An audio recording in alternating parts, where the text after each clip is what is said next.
Sehingga kemungkinan penyalahgunaan pada surat berharga itu lebih besar dibandingkan dari pinjaman. Dahulu kritiknya di zaman Soeharto, kebanyakan pinjaman membuat Indonesia dikendalikan asing. Sekarang ketika kita memiliki banyak kebebasan, fraudnya lebih mungkin di utang yang berbentuk surat berharga. Jadi plus minus. Yang berbentuk pinjaman itu segimana-gimananya negotiable. Bisa direstrukturisasi lah kalau terjadi kesulitan, dirunding. Hampir seperempat utang swasta itu adalah utang BUMN. Nah, ketika Pak Jokowi memulai, dia baru 17,31 ya. Jadi selama era Pak Jokowi, BUMN itu banyak melakukan utang luar negeri. Ya berarti salah satu risiko utang luar negeri kita itu adalah BUMN. Rata-ratanya itu hanya 24-26, karena tadi best practices-nya itu 25. Sehingga ini dijaga oleh banyak negara. Nah, Indonesia tetap lebih ya, sekalipun tadi sudah saya katakan bisa belum buruk banget, tapi di atas.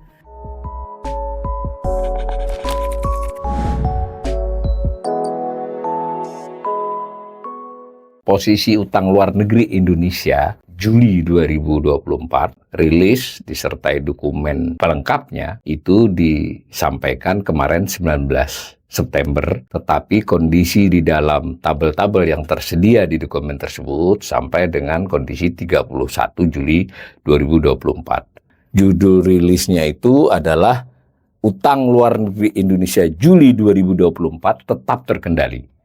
Ada sekitar 5-6 paragraf dijelaskan hal-hal pokok terkait kondisi utang luar negeri Indonesia Juli 2024.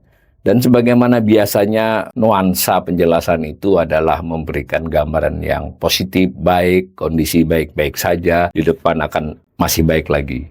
Rilis tersebut dilampiri oleh dokumen. Nah, ini cover dokumennya. Nah, statistik utang luar negeri Indonesia edisi September 2024. Apa yang menarik dari rilis kemarin itu nanti akan kita bicarakan. Tapi sebelumnya saya mengajak para pembelajar ekonomi ini untuk dulu supaya tidak confuse ya. Karena dalam perbincangan netizen itu suka tumpang tindih antara 3 istilah. Satu yang disebut dengan utang pemerintah, government debt ya, utang pemerintah, malah tempatnya central government debt, utang pemerintah pusat. Nah, sedangkan yang tadi kita tampilkan, covernya tadi, itu adalah external debt, utang luar negeri Indonesia. Beda loh ya. Nanti ada satu jenis lagi yang juga publikasinya rutin, tiap 3 bulan, namanya utang sektor publik Indonesia. Nah, untuk perbandingan saya ambilkan saja yang per 31 Desember 2023 ya. Nah, mengapa saya nggak mengambil yang data terkini? Karena masing-masing ini publikasinya tidak sama ya, sehingga untuk membandingkan yang sudah sama-sama ada publikasinya. Nah, kalau utang pemerintah pusat itu terdiri dari utang luar negeri pemerintah pusat dan utang dalam negeri secara sifat ya. Nah, makanya kan jadi banyak yang mengkritik ataupun apapun menyampaikan utang luar negeri seolah-olah dia utang pemerintah, keliru ya. Karena utang luar negeri itu sebagian utang luar negeri pemerintah, sebagian swasta. Jadi dari sisi utang pemerintah ada yang luar negeri, ada yang dalam negeri. Kalau dari sisi bentuk ada yang bentuknya pinjaman, ada yang bentuknya surat berharga SPN ya. 31 Desember 2023 rinciannya kurang lebih begini. Ya 32%-an itu adalah utang luar negeri, yang 67,2575-nya adalah utang dalam negeri, totalnya 8.145 triliun 31 Desember, kalau sekarang 8.500. Nah, lalu utang luar negeri yang sekarang, tapi ini masih data tanggal 31 Desember, totalnya 408,45 miliar dolar, dinyatakan dalam dolar Amerika, bukan rupiah. Terdiri dari ULN pemerintah. Nah, ini beriris nih, ini dengan ini. Irisan kan. Lalu ada ULN Bank Indonesia, lalu ada ULN swasta. Nah, ini sama dengan ini, tapi kan tidak sama dengan ini. Lalu ada utang sektor publik. Sektor publik itu menambahkan sebagian utang BUMN, tidak seluruhnya juga. Ditambah utang pemerintah daerah. Kita tidak bahas sekarang. Yang penting saya mengajak dulu kita membedakan antara utang luar negeri dengan utang pemerintah ya. Utang luar negeri zaman Soeharto dulu, itu swasta semula sangat kecil ya di awal-awal. Yang ada tuh hanya utang luar negeri pemerintah. Kalaupun ada swasta yang masih lanjutan dari korporasi-korporasi yang beroperasi bahkan sejak zaman kolonial, belum dinasionalisasi ketika era Soekarno dan masih berlanjut di Soeharto, itu masih punya utang-utang luar negeri. Tetapi ketika tahun 70-an mulai undang-undang dan semua kebijakan ekonomi Soeharto itu berbeda dengan Orde Lama, arus utang luar negeri swasta masuk deras ke Indonesia. Nah, sehingga utang luar negeri swasta tumbuh lebih pesat daripada utang pemerintah.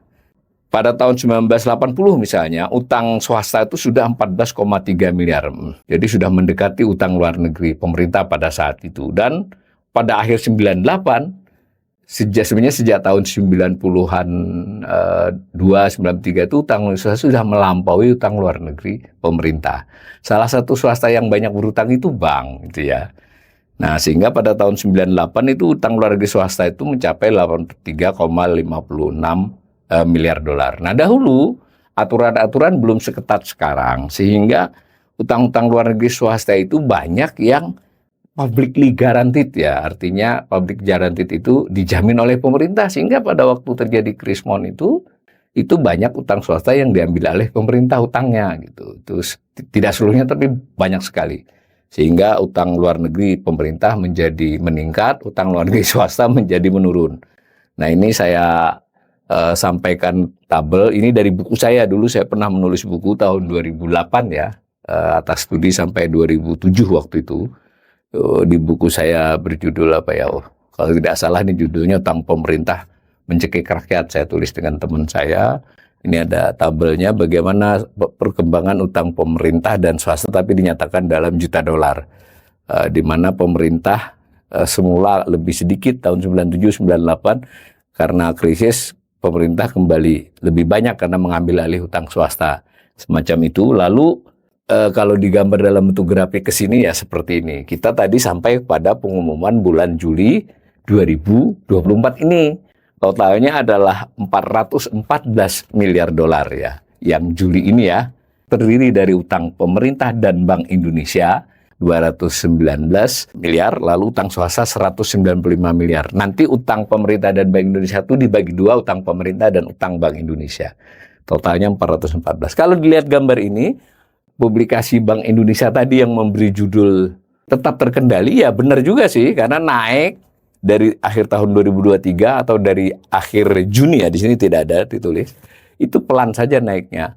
Dan ini jumlahnya posisinya masih setara dengan beberapa tahun terakhir. Ya, kalau disederhanakan berdasarkan angka saja, utang luar negeri Indonesia tidak sedang melonjak. Ya, jadi dalam konteks itu Bank Indonesia tidak salah mengatakan bahwa ini terkendali. Tapi nanti kita akan coba lihat dari detail-detailnya. Saya punya pandangan yang sedikit berbeda. Kita lihat lagi khusus pemerintah. Jadi tadi pemerintah dan BI, bisa dipecah pemerintah dan BI lalu swasta. Nah, ini yang pemerintah 194 miliar dolar. Nah, ini terjadi fluktuasi kenaikan, tapi sama ini selama beberapa tahun terakhir sejak tahun 2019 ini terkendali di antara 190 sampai 200 ya. Jadi ini tidak melonjak utang luar negeri pemerintah. Jadi seolah-olah utang luar negeri pemerintah memang semakin bisa dikendalikan. Tapi nanti ini juga ada cerita sendiri. Kita lihat dulu satu-satu. Nah, utang pemerintah sendiri terbagi dua jenis ya.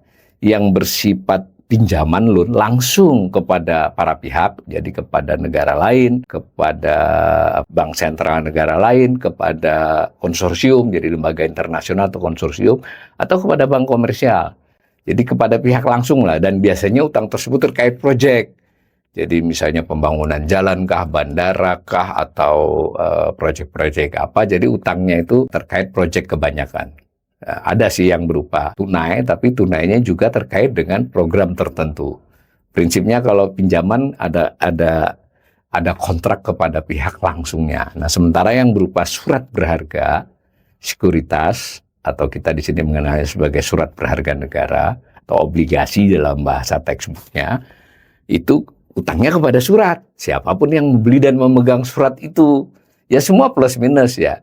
Kalau dia berbentuk surat itu, pemerintah lebih longgar menggunakannya, ya kan?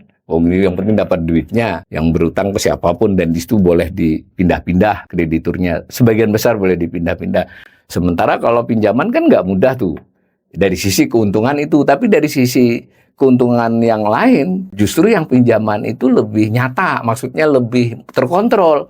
Lalu juga dalam proses pengadaan barang dan sebagai penggunanya diawasi oleh kreditur. Sementara kalau surat berharga, krediturnya ya lepas tangan. Sehingga kemungkinan penyalahgunaan pada surat berharga itu lebih besar dibandingkan dari pinjaman.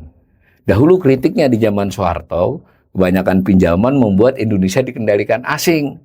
Sekarang ketika kita memiliki banyak kebebasan, fraudnya lebih mungkin di utangnya berbentuk surat berharga. Jadi plus minus. Nah, ya ada lagi aspek lain.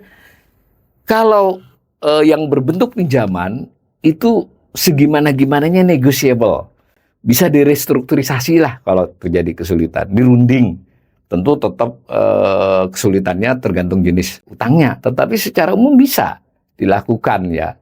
Jadi rescheduling atau seperti yang pada para pengkritik, wah ini kalau ada utang haram, utang yang tidak, ya untuk pinjaman bisa diselidiki sehingga kemungkinan juga dilakukan moratorium pemutihan sebagian itu mungkin di bentuk pinjaman. Tapi kalau obligasi nggak bisa. Obligasi tidak negotiable. Kalau jatuh tempo ya harus dilunasi. Gitu. Ya, bisa saja namanya jual kembali dibayari, mau nggak dengan surat baru lagi, ya tergantung krediturnya kan mau nggak. Nah, biasanya nggak ada kaitannya, ya jatuh tempo ya harus dibayar. Jadi dan porsi untuk itu lebih besar. Saya ingin menyederhanakannya. Komposisi di Juli 2024 ini meskipun SBN-nya menurun, surat berharganya tetap mengisyaratkan risiko utang luar negeri masih tinggi dalam konteks kalau dia jatuh tempo, dia harus dibayari. Dan SBN, average time to maturity, jatuh temponya untuk secara umum itu lebih pendek dibandingkan yang pinjaman. Nah lalu itu pemerintah ya. Sekarang ada utang Bank Indonesia. Ini unik ini. Jadi banyak yang tidak paham Bank Indonesia itu juga punya utang. Meskipun memang beda. Bank Indonesia ini utangnya hitungannya dibandingkan skala kelolaannya, asetnya dia kecil. Tapi tetap dalam konteks utang luar negeri, dia punya kontribusi. Dahulu, ini saya ambil dari Januari 2021 sampai Juli 2024 yang terkini. Yang terkini ini utangnya Bank Indonesia ini 24,82 miliar dolar ya. Ini hitungannya 24.822 juta dolar. Nah ini melesat kan dari Mei. Jadi ini ke sini selama 1, 2, 3 bulan ini dari 13.955 menjadi 24. Naik hampir 2 kali lipat, kurang sedikit ya. Kenapa itu? Nah, sebabnya adalah Bank Indonesia mengeluarkan surat utang yang namanya SRBI. Surat berharga rupiah ya, surat rupiah berharga Bank Indonesia. Nah, yang beli asing, dia utang rupiah, tapi yang beli asing. Ya, ini dinyatakan dalam dolar, sehingga meningkatkan utang Bank Indonesia. Begitu juga di tahun 2021 bulan Agustus, 2,8 miliar dolar menjadi 9,2 miliar dolar. Kenapa itu? Itu pada waktu itu ada hadiah dari IMF. Di bulan Agustus IMF bagi-bagi devisa, cadangan devisa kepada seluruh anggotanya. Secara proporsional Indonesia dapat kurang lebih 6, berapa itu? 6,2 apa 6,3 miliar dolar. Tetapi ternyata dikasih ke Indonesia tapi dicatat sebagai piutang, utang dari sisi Indonesia. Jadi dia tidak digunakan, dia standby dikasih ke Bank Indonesia tetapi dicatat sebagai piutang di IMF. Utang berarti dari sisi Bank Indonesia. Itu ya. Jadi naik, jadi utang Bank Indonesia segitu. Ini nanti diskusi kita bisa panjang ya dalam hal ini. Tetapi biar kita dapat pemahaman dulu, penyebab utang itu adalah salah satunya di bulan-bulan terakhir ini adalah utang Bank Indonesia. Nah kemudian utang swasta. Utang swasta relatif terkendali beberapa tahun terakhir, bahkan turun di bulan Juli ini menjadi 195 miliar. Di antara swasta tersebut ada BUMN. Nah ini banyak yang kurang memperhatikan juga bahwa swasta itu salah satunya BUMN. Jadi BUMN itu diperlakukan sebagai utang swasta di catatan utang luar negeri. Jadi utang luar negeri itu ada yang swasta BUMN, ada yang non BUMN. Jumlah yang utang swasta BUMN itu mencapai 46,23 miliar ya di bulan Juli 2024. Memang menurun dibandingkan sempat mencapai puncaknya 2021 ketika Covid 58,79 miliar. Tetapi yang ingin saya sampaikan adalah bahwa porsinya tas seluruh utang swasta besar. Jadi hampir seperempat utang swasta itu adalah utang BUMN. Nah, ketika Pak Jokowi memulai, dia baru 17,31 ya. Jadi selama era Pak Jokowi, BUMN itu banyak melakukan utang luar negeri dan mengakibatkan catatannya menjadi seperti ini. Nah, apa maksud ini? Ya berarti salah satu risiko utang luar negeri kita itu adalah BUMN. Dan nanti ini bisa dipecah lagi. Dari 46 ini yang paling banyak siapa? Nanti ketangkap tuh bahwa BUMN-BUMN yang besar itu antara lain BUMN Karya, kemudian BUMN Energi. Ini menarik juga nanti terkait kemampuan risikonya. Mereka harus membayar karena jatuh temponya ada. Pada saat lain, sebenarnya hasil dari BUMN tersebut kebanyakan rupiah. Risiko kurs itu muncul. Tentu tidak pasti jelek ya. Tetapi biar kita punya gambaran nih bahwa tadi dikatakan oleh Bank Indonesia itu terkendali. Kalau kita pecah-pecah tadi pemerintah, BI lalu swasta, ya nggak aman-aman banget juga, terutama swasta. Pemerintah kelihatannya stabil. Nah, Bank Indonesia meskipun gede, tetapi dia masih punya kemampuan membayar itu Bank Indonesia. Tapi nanti risiko di Bank Indonesia itu beda lagi. Bank Indonesia kok malah asik minta utang luar negeri juga pada duitnya banyak, misal ke situ nanti larinya.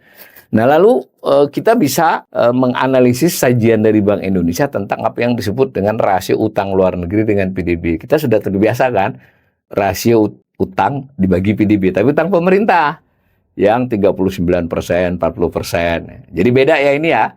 Yang ini murni utang luar negeri. Saya ingin menyegarkan kembali kalau utang luar negeri itu ada utang swasta, ada utang pemerintah. Kalau utang pemerintah itu ada yang dalam negeri, ada yang luar negeri, tapi yang utang luar negeri swasta tidak masuk. Jadi harus beda betul ini ya, PDB-nya sama. Nah, maka dapatlah angka sayangnya, datanya sudah sampai Juni, jadi datanya tiap 3 bulan. Meskipun tadi publikasi Juli, tapi khusus untuk rasio masih sampai bulan Juni. 29,87, 30% lah. Berarti ini yang biru ya. Nah, kalau dari sisi ini nampaknya tidak ada lonjakan ya, artinya risikonya relatif masih terkendali. Tetapi dari sisi kebiasaan, karena banyak textbook, banyak pendapat menyatakan rasio yang aman itu di bawah 25%. Ada 1-2 yang menyatakan 30, jadi sudah sedikit di atas batas aman. Dan perhatikan, ini relatif memang dibandingkan ketika Pak Jokowi memulai, ini sudah mulai menurunkan meskipun sempat naik di tengah-tengah ya.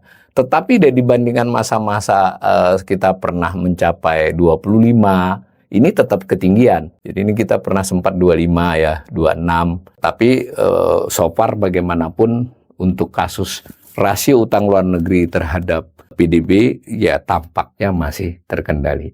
Nah, ada info lain yang disebut dengan GNI. PDB itu Gross Domestic Product ya. Gross Domestic Product berarti domestik itu wilayah. Kalau GNI itu Gross National Income. N itu nationality, jadi kebangsaan. Jadi beda ya, GNI Indonesia lebih kecil dari PDB Indonesia. Mengapa? Karena kalau GNI itu faktor produksi asing di Indonesia dikeluarkan, faktor produksi Indonesia di luar dimasukkan. Nah, lebih kecil. Lalu ada data, sayangnya pemerintah tidak keluarkan data. Bank Indonesia yang keluarkan data adalah Bank Dunia. Makanya ini kalau dilihat rasionya yang merah ini sedikit di atas PDB. Sayangnya data baru sampai 2022. Nah, berarti mungkin di Juni ini ya antara 32-an ya mungkin. Dan ini yang biasa justru dipakai untuk mengukur risiko. Karena perbandingan antar negara cenderungnya JNI per PDB. JNI utang luar negeri per JNI-nya.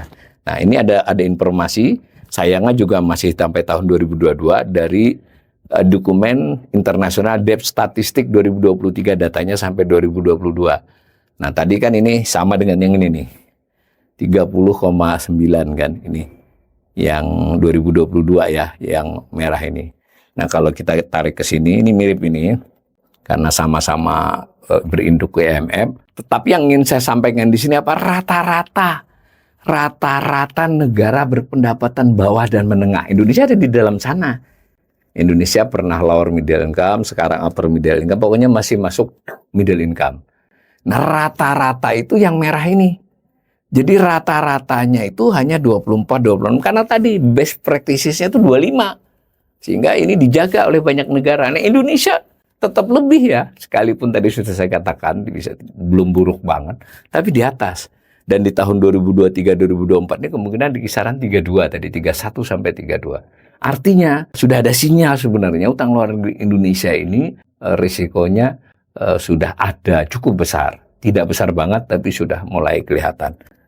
Sempat dalam debat Pilpres kemarin, Presiden terpilih itu mengutarakan, enggak apa-apa, kita akan menaikkan rasio sampai 50%. Itu ucapan itu double tuh, bermaksud utang pemerintah maupun bermaksud utang luar negeri. Ya, umpama kita sikapi sebagai utang luar negeri ya, bukan utang pemerintah. Apa yang terjadi dari pengalaman Argentina, Thailand, Brasil, Indonesia? Kalau lebih dari 50% itu adalah tahun-tahun jelang mereka krisis. Gitu loh. Jadi kalau udah 50 tuh mau krisis tuh berarti nanti krisis dapat 60 atau 70. Jadi kita masih jauh itu dari itu. Argentina sempat kemarin 2020 udah agak tinggi tuh, tapi belum juga seperti dulu. Nah, jadi menurut saya kita tetap harus waspada. Selain perbandingan dengan dengan PDB juga dilakukan perbandingan atas ekspor. Tapi pengertian ekspornya biasanya adalah transaksi berjalan, ekspor seluruh barang dan jasa, bukan hanya barang ya. Nah, Bank Indonesia pakai hanya barang nih. Jadi utang luar negeri dibandingkan nilai ekspor setahun, nah itu 130%. Kalau makin tinggi berarti makin jelek lah. Ini terjadi penurunan yang cukup signifikan, tapi sekarang sudah mulai menanjak kembali. Ini 130,18, sebetulnya ada bulan Juni ya, ini sudah mencapai 131 kurang sedikit. Tetap kelihatan masih terkendali. Nah, kalau kita bandingkan dengan negara-negara lain, rata-rata yang kita bandingkan, kita tetap lebih tinggi. Jadi tetap kita termasuk negara dengan risiko utang luar negeri yang lebih tinggi dari kebanyakan negara berpendapatan rendah dan menengah. Nah, satu lagi namanya debt service to export. Debt service itu beban utang. Jadi beban pembayaran pokok utang ditambah bunga utang luar negeri dibandingkan dengan nilai ekspor. Kalau pakai Bank Indonesia nilai ekspor saja, kalau pakai World Bank biasanya ekspor barang dan jasa. Nah, maka kita dapat angka di mana Indonesia ini kurang lebih 21,75 di tahun 2022. 23, 24 belum keluar datanya, tetapi ya sebutlah di 22. Jadi 22% rasionya. Jadi total pembayaran pokok bunga dengan nilai ekspor barang dan jasa Indonesia itu 22%. Bisa membayangkan ya, bahwa makin tinggi itu makin jelek. Artinya kita tidak bisa punya cukup devisa untuk impor, tapi untuk membayari beban utang saja. Dan kembali best practices-nya 20. Jadi kita sudah cukup lama melewati, cuma memang mulai terkendali. Jadi Pak Jokowi memulai 20-30 ini berhasil dikendalikan. Nah, berita positifnya itu. Berita negatifnya masih dibandingkan dengan negara-negara berkembang yang lain, kita tetap lebih buruk. Nah, semacam itu ya. Kita juga memperoleh informasi dari Bank Indonesia terpisah tentang cadangan devisa dan bolak-balik dinyatakan dengan gagah. Cadangan devisa Indonesia kemarin bulan Juli, akhir Juli naik, Agustus naik lagi. Nah, maka kita mudah dari berita informasi ULN tadi, utang luar negeri tadi, salah satu penyebab bertambahnya cadangan devisa gitu adalah karena kita berutang lebih banyak di 3 bulan terakhir, terutama Bank Indonesia. Nah, kalau cadangan devisa yang bagus itu adalah kinerja dari ekspor barang dan jasa, surplus ekspor barang dan jasa, bukan barang saja ya. Surplus ekspor barang dan jasa itu berarti namanya surplus transaksi berjalan. Nah, kalau transaksi berjalan kita masih defisit, ya gitu. Kenapa cadangan devisa kita bertambah? Padahal transaksi berjalan kita hanya pernah 1-2 tahun surplus, kebanyakan defisit. Ya karena kita banyak berutang. Dan khusus kenaikan cadangan devisa di 2 bulan terakhir ini benar-benar lebih karena berutang. Utang pemerintah dan utang Bank Indonesia. Karena swasta kebetulan mengurangi. Mengurangi itu begini, jatuh tempo, dia utangnya lebih sedikit dari yang dia bayari.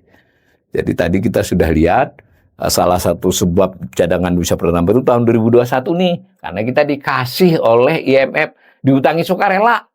Bukan kita berutang, diutangi, dipaksa lah. Nah, kemudian di tahun 2024, 3 bulan terakhir ini, karena Bank Indonesia nambahnya cukup banyak, nambah sekitar 11 miliar dolar, kemudian pemerintah juga nambah.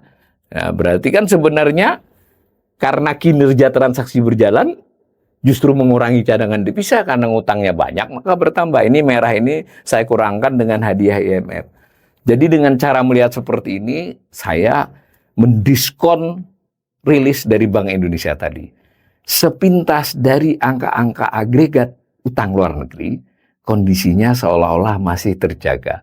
Kalau lihat beberapa rinciannya, komponennya, jenisnya, dan detail-detail lainnya, sebetulnya utang luar negeri Indonesia ini sudah mengandung risiko-risiko yang cukup besar, yang sangat mungkin menyebabkan beberapa gagal bayar oleh BUMN, lalu berujung kepada swasta, yang kemudian juga bisa berujung kepada pelemahan nilai rupiah secara mendadak yang sekarang sedang menguat kebetulan karena cadangan devisa kelihatan banyak, lalu sentimen global juga sudah baik, tapi kita nggak boleh lengah. Kalau saya membacanya publikasi Bank Indonesia terkini ini, kita mendapatkan kondisi-kondisi yang seolah-olah bagus pada posisi di mana jeruan ya bahasa Jawa, dalaman kita, rincian kita itu sebenarnya tidak kokoh.